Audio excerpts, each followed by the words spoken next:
Olá, como vai? Tudo bom, Diego? Tudo certo, Júlio? Tudo bem, você que está aí nos assistindo? Você já fez um comentário na nossa fanpage do Facebook? Já compartilhou os vídeos do Hiperlinkados, os traços do reino? Interaja com a gente lá nas redes sociais, facebook.com/hiperlinkados. E se você perdeu algum Hiperlinkados e alguns Hiperlinkados, Júnior, você precisa ver na sequência, né? Não, é isso que eu ia dizer. Era muito bom você voltar e assistir o que a gente gravou antes. Exatamente, porque a gente vai construindo aqui as ideias que a gente está trabalhando por meio da palavra de Deus. E como é que faz para assistir o que a gente gravou antes? Então, você tem que ir no nosso blog, que é novotempo.com/hiperlinkados. Lá você vai encontrar todos os programas anteriores, você pode assistir com calma, com tranquilidade pela internet, pode divulgar esses programas também para algum amigo, para alguém que você queira. E você ainda tem conteúdo extra, inédito, coisa que não dá para ter aqui na televisão, tem lá no nosso blog. Então, novotempo.com/hiperlinkados. E agora que você já sabe de tudo isso, vamos para o programa. Vamos lá.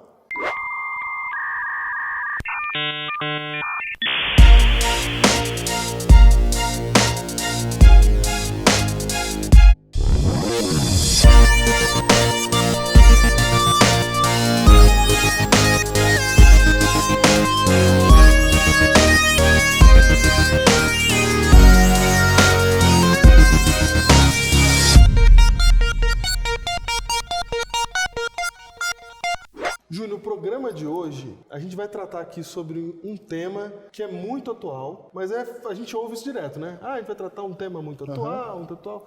Mas, de fato, esse é muito atual, porque ele fala diretamente a questões relacionadas à atualidade, ao que só existe nesse momento que a gente está vivendo. E há questões também da urbanidade, não é, Diego? Urbanidade. De quem vive na cidade. Você mora na cidade? É isso? É aí que você mora?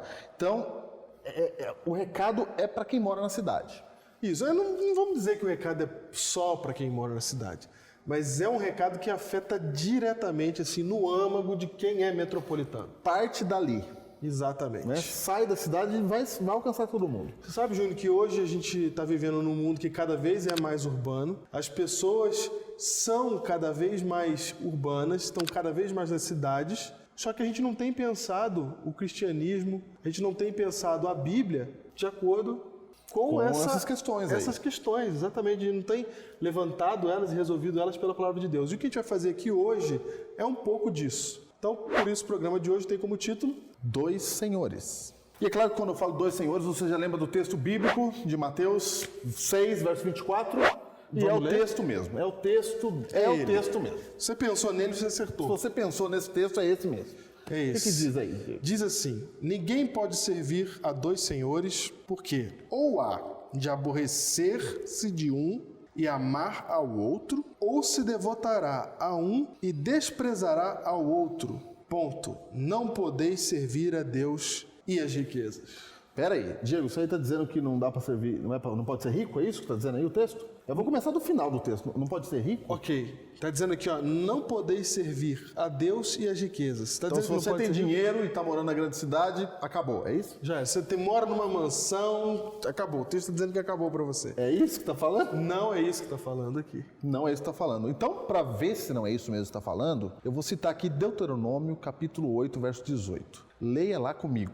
Antes te lembrarás do Senhor teu Deus, porque é Ele que te dá força para adquirires riquezas, para confirmar a sua aliança, que sob juramento prometeu a teus pais, como hoje se vê. Então, Diego está dizendo aqui que Deus é quem dá força para que a gente adquira riqueza. Certo. Então, a gente nota aí claramente que não há uma proibição para a riqueza em si. Tá certo. Tá certo? Não há mesmo. Embora o texto diga lá... Menciona as riquezas aqui. Tem um motivo. Lá. Tem um motivo para ele mencionar as riquezas. Mas para você entender esse motivo, por que as riquezas estão mencionadas aqui nesse texto, você tem que entender corretamente o texto, a parte anterior do versículo 24. Que, aliás, Júnior, essa é a parte mais ignorada, né? Quando a gente vai ler o texto bíblico... Só para lembrar, a gente está falando de Mateus 6, 24. Mateus 6, a gente voltou, já saiu do Deuteronômio, veio para Mateus 6. Bem lembrado. Voltando para o nosso texto principal desse programa aqui, que é Mateus 6, 24. Então, quando a gente lê Mateus 6, 24... Aliás, quando a gente lê qualquer texto da Bíblia, e esse texto no final termina com uma sentença, normalmente a gente ignora todo o resto e fica com a sentença final. Entendi. Que parece resumir todo o texto, né? Então a gente fala, não podeis servir a Deus e as riquezas. Pronto. não é? Mas vamos entender o que o texto está dizendo aqui. Ele está dizendo assim, ó, ninguém... Quanto, Júnior? Ninguém. Ninguém. Nem você, nem eu, nem ninguém. Ninguém. Tem ninguém no mundo aqui. Ninguém.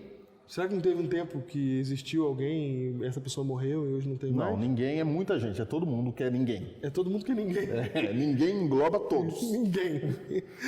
Ninguém pode servir a dois senhores. Diego, esse texto aí também é famoso. É famoso. Esse texto, as pessoas dizem assim, viu? Não vai ficar com um pé na igreja e um pé fora. Isso, assim, a gente usa nesse contexto. Não é assim que É. a gente usa nesse contexto? Então aí você que está aí, etc., na igreja, mas tem coisa que você faz que escondido, você, né?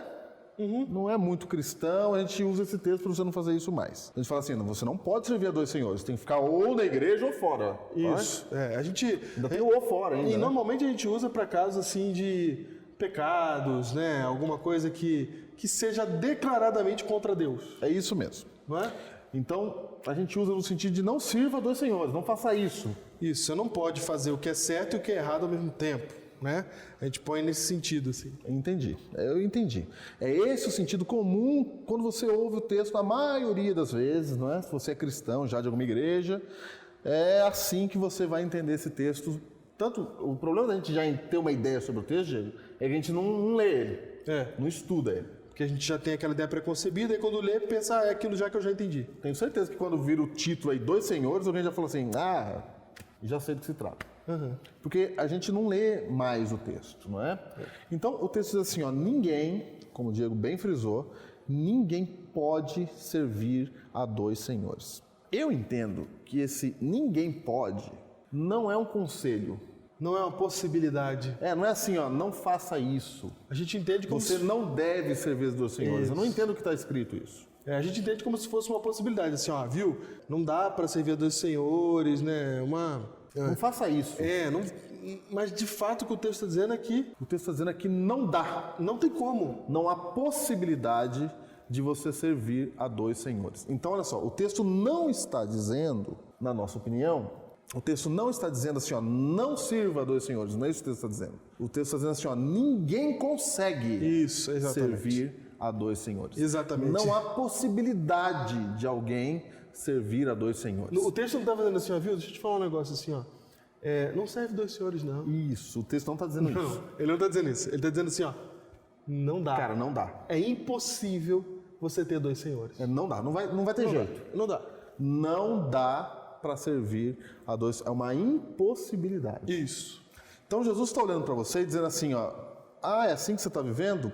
Não dá. Exato. Não dá para você viver assim. Não dá. E aí a maioria de nós, como a gente falou aqui, entende esse texto como sendo uma referência a viver em pecado e viver na igreja. Viver em pecado e viver na igreja. Mas é muito, muito maior do que isso. Porque o senhorio na nossa vida não tem que ver somente com frequência em igreja ou frequência no pecado. Tem que ver com tudo que a gente é, tudo que a gente faz, todas as nossas prioridades de vida. Então, para dar um exemplo aqui, Júnior, vamos começar a pensar da seguinte maneira. Eu passo quanto tempo da minha vida semanal fazendo coisas que são para esse mundo, para esse lugar aqui? Pro cotidiano, etc. Estudando, trabalhando, é isso? Estudando, trabalhando. O que toma o maior tempo da sua vida? Pensa comigo. O que toma maior energia? Isso. O que consome você?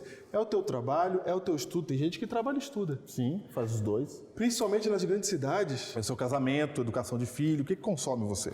Tem gente, Júnior, que acorda 5 horas da manhã e chega em casa às 10. Você falou 5, tem gente que falou assim, 5? 5 eu tô lá correndo atrás do ônibus. Eu tô tentando acertar uma média, porque Entendi. eu conheço gente que acordava 3 da manhã. Isso, tem. Tem? Vai dormir às 10? Tem. Meia-noite? Sim, Tem? O que essa pessoa está vivendo? Ela está vivendo uma vida que ela tem que realizar muitas coisas. E aí eu pergunto, dentro desse período, dessa vida, da integralidade da vida dessa pessoa, o que é que está tomando mais tempo? O cotidiano ou Deus? É isso que você... Isso. É por aí que a gente Estou está indo, né? começando a levantar essa questão. Você está presente naquela famosa rodinha de pedidos de oração, as pessoas estão cada uma pedindo e agradecendo alguma coisa, e de repente aquela pessoa fala o seguinte: olha, eu queria pedir oração pela minha vida espiritual. Todo mundo já fez esse tipo de pedido, eu inclusive também já fiz, e ele é muito interessante porque ele apresenta uma verdade que muitas vezes passa desapercebido pra gente. Quando a gente chama determinada área da nossa vida de vida espiritual, significa que a gente não está englobando as outras coisas dentro daquilo que é espiritual, dentro daquilo que é do reino de Deus. Quer um exemplo muito claro disso? Aquele famoso verso que diz: busquem, pois, em primeiro lugar o reino de Deus. Sabe como é que a gente lê esse verso? A gente lê ele assim, ó. A gente precisa acordar de manhã, ler nossa Bíblia, nossa lição, nossa meditação, fazer ali o nosso encontro com Deus de meia hora, uma hora que seja, e quando você termina, você está liberado para o seu dia, ou seja, você vai fazer as suas outras coisas. É como se buscar o reino de Deus fosse um item que fica em primeiro lugar numa listinha de coisas que você tem que fazer. Aí você termina seu encontro com Deus, risca da lista e agora você tem o dia inteiro para fazer as coisas da sua vida secular. Essa dicotomia entre aquilo que é espiritual e aquilo que é secular é muito perigoso na nossa vida, porque ela gera várias aberrações. A gente começa a achar que as coisas que a gente faz fora da igreja ou fora do nosso momento de culto não são para Deus, são para nós mesmos. Um outro exemplo clássico disso é em relação ao nosso dízimo. Nós aprendemos que precisamos devolver 10% daquilo que nós ganhamos. E é muitas vezes tranquilo pegar esses 10% da nossa renda e entregar na igreja no sábado. Mas você já parou para pensar naquilo que você faz com os outros 90%? Porque esse é o pensamento. 10% é espiritual, 90% é meu, é secular. Então eu faço o que eu quiser com o meu dinheiro. Sendo que não é bem assim. Com certeza você já viu aquela famosa ilustração. A vida é como uma pirâmide. Primeiro Deus, depois a família e depois o trabalho, o lazer, as outras coisas. Essa é uma ilustração um tanto quanto incompleta e ela não reflete bem o chamado do cristão, o chamado do ser humano para a vida. A forma correta de enxergarmos a vida é Deus abrangendo todas as coisas. Dentro dessa visão, a partir de Deus, eu busco o meu trabalho, os meus relacionamentos, eu vou viver a minha vida. É a partir de Deus que eu enxergo o mundo. Por isso sigo o conselho de Paulo em 2 Coríntios capítulo 10, verso 31. Quer vocês comam, bebam ou façam qualquer outra coisa, façam em nome de Deus, façam para a glória de Deus. Que a sua vida seja uma vida só, não seja uma vida compartimentalizada, uma vida de gavetas, onde em cada gaveta você coloca uma coisa e uma gavetinha está reservada para Deus. Que Deus seja o centro da sua vida, seja o seu único Senhor e que todas as coisas que você faça para a honra e glória dele. Vou dar um exemplo aqui. Imagina que você é cristão e vive numa situação dessa aqui. Aí você fez um voto com Deus, uma promessa, um acordo, você tomou uma decisão. Falou assim, ó, antes de sair de casa, eu vou fazer uma oração, vou ler minha Bíblia, eu não vou sair de casa sem fazer minha devoção pessoal. Sem me encontrar com Deus. Sem me encontrar com Deus. Então eu vou, e você começa e você realmente faz todo dia. Para isso você tem que acordar mais cedo. Aí você acorda mais cedo, se levanta, ora, você fica ali, né? Vai tudo bem. Mas, um dia, você acorda e você olha para o relógio e já são 7h30. E você entra às 8 no trabalho. E não é que você acordou animado às 7h30? Não. Você acordou já? Você acordou Cansado 7h30. já. Perdeu a hora. Tem dia que você perde a hora. Perdeu a hora, Diego. Certo. Perdeu a hora. Aí você perdeu a hora. Minha pergunta para você, o que você faz quando você perde a hora depois de você ter tomado o voto de fazer sua devoção pessoal? Você liga pro patrão e diz assim, alô patrão, vou me atrasar. Só chego às 9 porque eu tenho que orar a Deus. Ou 2. Corre pro trabalho porque Deus é amor. Deus entende, Ele espera. E Deus espera. E Deus espera mesmo, mas a questão não é essa. A gente não está aqui falando sobre quem Deus é, mas sobre quem é o Senhor da sua vida. Isso. Agora tem um detalhe. Nós não estamos falando aqui que não é... que quando você acordar atrasado não é para você ir para o trabalho, não é disso que a gente está falando. Não. A gente só está pensando, na hora que a decisão tem que ser tomada, de que lado você vai ficar? Qual é o lado mais fraco da corda? Sabe que a palavra estresse, ela tem que ver com esticar mesmo, é como se fosse uma corda esticada. E quanto mais ela estica, mais difícil fica de viver a vida. Então você tem ali que administrar muitas coisas. Você tem que administrar a sua família, você tem que administrar o seu trabalho, você tem que administrar os seus estudos, você tem que administrar os seus problemas, as contas que você tem para pagar. Às vezes o seu trabalho não é o suficiente para você ajudar, para você ter condição de pagar as contas que você tem para pagar. Às vezes tem alguém na família que está doente. Todas essas coisas uma pessoa só tem que organizar na sua vida e fazer acontecer, e tudo puxando para um lado, até que você chega num estado tal de estresse. Quem vai perder, Júnior? Quem vai perder? Porque aí à noite, no meio de tudo isso, à noite tem culto. E aí você pergunta, e agora? Vou para casa e aproveito o pouco tempo que eu tenho da minha vida Para descansar? ou para fazer alguma coisa que eu tenho que fazer, ou eu vou para a igreja? Estou dando só um exemplo aqui. Não, é tudo exemplo, porque olha só, quando você acorda, quando você perdeu a hora, Diego, geralmente a gente vai para o trabalho. Geralmente. A gente não atrasa mais para fazer oração. Certo. A gente fala, não, oração eu faço amanhã. Ou eu vou orando pelo caminho, no ônibus, em pensamento com Deus. Não é assim que a gente pensa? É isso. O que a gente está dizendo é o seguinte, é que na hora da decisão, a corda vai sempre arrebentar do lado mais fraco. Isso. Na hora da decisão, Jesus, no texto, está dizendo assim, ó, você não vai conseguir, você não vai servir a dois senhores. Olha aqui, ó. Você vai ficar do outro lado, você não vai ficar do meu lado, Deus está dizendo. Porque não tem como, porque ou há de aborrecer-se de um e amar o outro, ou se devotará a um e desprezará o outro.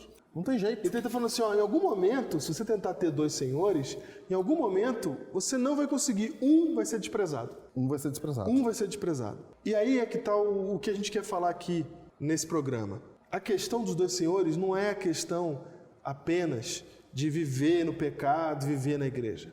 A questão dos dois senhores é para quem você realmente dedica a sua vida. Quem é o Senhor da sua vida? Porque se o Senhor da sua vida não for Deus, for alguma outra coisa, Deus vai sair perdendo. E a gente, na vida urbana, na vida metropolitana, e talvez você até não viva na vida urbana, mas também tenha isso, nós fomos levados a achar, Ju, que a gente consegue viver um pouco no mundo e um pouco com Deus. E aqui não estamos falando de pecado. Não estamos falando de pecado. Tudo normal. A gente está falando de Dia a estudo, dia, de normal. trabalho, de dia a dia, de cotidiano, de fazer tudo que tem que ser feito. A questão é se tudo que tem que ser feito está sob a prioridade de Deus. Se a gente faz porque Ele é o nosso Deus, ou a gente faz todas as outras coisas pensando naquilo que a gente precisa, necessita e quer, e aí o que sobra a gente dá para Deus. Não estamos compartimentalizando a vida aqui, Diego. Não estamos. Imagina uma pizza. Nós não entendemos que a vida religiosa é parte da pizza.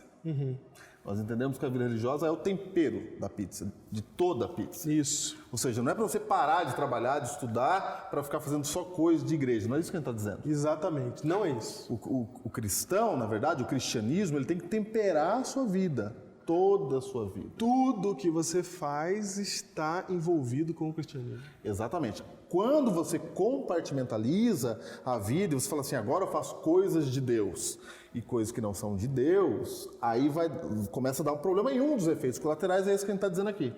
Você começar a ficar lutando entre dois senhores.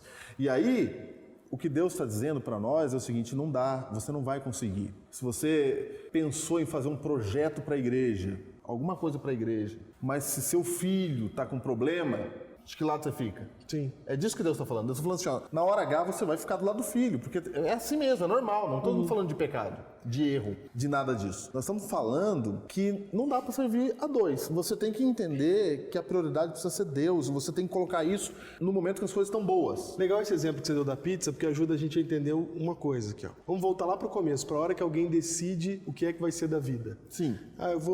Para eu trabalhar, eu preciso estudar, e para estudar, eu preciso escolher o que eu vou estudar. E aí eu escolho o que eu vou estudar. Se eu fizer essa escolha ignorando o cristianismo, eu separei o trabalho da minha vida de fé. Separou. Se eu tomar uma decisão a respeito do que eu vou ser na minha vida, do que eu vou trabalhar, considerando o Deus que há na minha vida, eu ainda vou estudar, ainda vou trabalhar, faço tudo isso, Júnior, dentro de uma outra decisão, primeira e mais importante, que é a de servir a Deus. Eu entendi, você tomou a decisão de servir a Deus, aí agora a sua vida vai indo, as decisões que você for tomando, elas vão acontecendo, mas... Como consequência, mas a ideia de servir a Deus, ela continua lá. Isso, ela não é separada. É consequência já daquela decisão anterior que eu tomei. As outras coisas você vai fazendo, mas vai fazendo feliz. Como aquela pessoa que decidiu ter filhos, né? Ela quer ter filho, a pessoa, e eles têm filho lá, o casal, e eles vão viver, vão continuar vivendo. Só que a vida muda um pouco, não vai ser mais como era antes. Mas há uma felicidade maior que é a criação desse filho. Não é infeliz. Então, quando você decide por Deus, a sua vida agora, você decidiu por Deus, você quer seguir a Deus. Agora, tudo que você vai fazendo é baseado nessa decisão, que foi uma decisão feliz por Deus. Então, algumas coisas não vai dar para não cabe. Quando a gente não toma essa decisão feliz por Deus, Diego, aí a gente vai vivendo de forma compartimentalizada. Quando a gente não toma essa decisão por Deus, a gente entende que tudo que eu faço agora vai ser para a glória de Deus. Então a gente compartimentaliza a nossa vida e a gente vai ficando assim, ó, a gente trabalha e no trabalho a gente não chega atrasado, não é? A gente tá lá. A gente cria vidas separadas, a vida do trabalho. E pro trabalho a gente dá tudo. Quando alguém no trabalho, se o seu patrão briga com você no trabalho, o que você faz? Você fica no trabalho. Quando alguém na igreja briga com você, o que você faz? Você vai embora da igreja. Isso. Mas no trabalho não, no trabalho você permanece, entendeu? Aí o trabalho começa a ficar maior.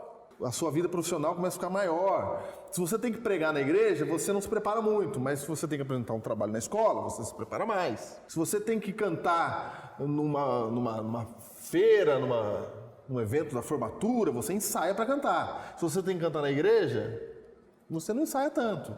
Então, você começa a colocar, as outras coisas ficam maiores. E quando você chega para a igreja, no sábado, no domingo, no dia que você vai no culto, quando você chega lá, a sua barrinha de energia, ela tá gasta. Exatamente. Todos nós temos essa barrinha de energia. E a gente vai gastando essa barrinha na vida, com as coisas que a gente faz. Tudo, todos os dias a gente gasta um pouco dessa barrinha. E no fim da semana a gente gastou muito dessa barrinha. E aí a gente gastou a semana inteira fazendo um monte de coisas. E como muitos de nós, se não a maioria de nós, compartimentaliza a vida, a partir do momento que você compartimentaliza a vida, você cria senhores. Porque tem o senhor do estudo lá, tem o senhor do trabalho, tem o senhor da igreja, tem vários senhores ali que você compartimentalizou. E a partir desse momento você tem que dividir essa energia com todos os senhores que você arrumou para a sua vida. E aí vai ter alguém que vai perder nessa história. E Jesus está dizendo assim, ó, na hora que você for escolher quem é que vai perder,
perde Deus. Perde Deus. Imagina Perde só. Deus. Depois Não de dá. fazer tudo que você faz, aí tem uma programação da igreja num horário que é ruim para você, porque você tinha um plano com a sua família de fazer alguma coisa no sábado à tarde ou no domingo de manhã, e aí agora a igreja quer ocupar aquele tempo.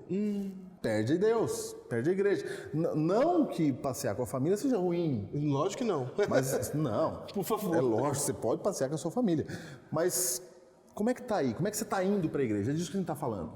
Você está indo feliz para a igreja ou está mais um peso de ir para a igreja? Se tiver um peso ir para a igreja, é porque a sua barrinha de energia está gasta. Agora eu sei que todo mundo está pensando. Vocês estão falando aí da barrinha de energia e tal, que o trabalho consome a barrinha de energia. Vocês estão falando que até muita coisa que é importante, que a gente tem que fazer no dia a dia, consome a barrinha de energia, etc. Mas a gente tem que fazer essas coisas, a nossa vida depende disso. É. E Jesus sabia exatamente disso.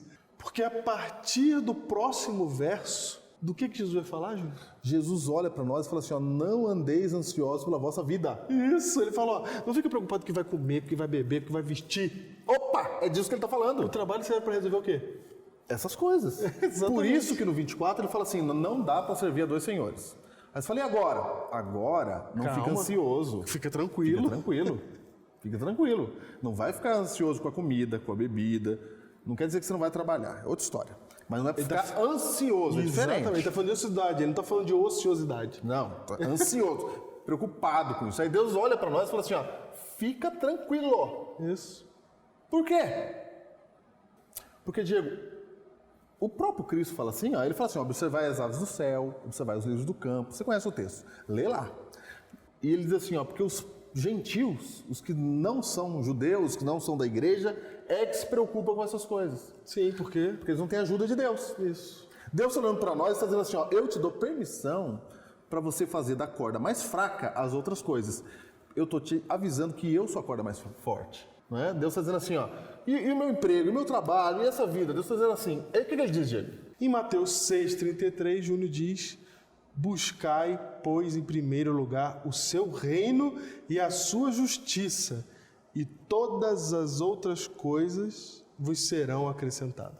E as outras coisas, o resto, ó, as outras coisas... As outras coisas que passam a ser corda mais fraca. Vos serão acrescentadas. Mas olha o que ele diz das outras coisas. Vos serão acrescentadas. Vos serão acrescentadas. Eu estou falando assim, ó, deixa que eu me preocupo para você.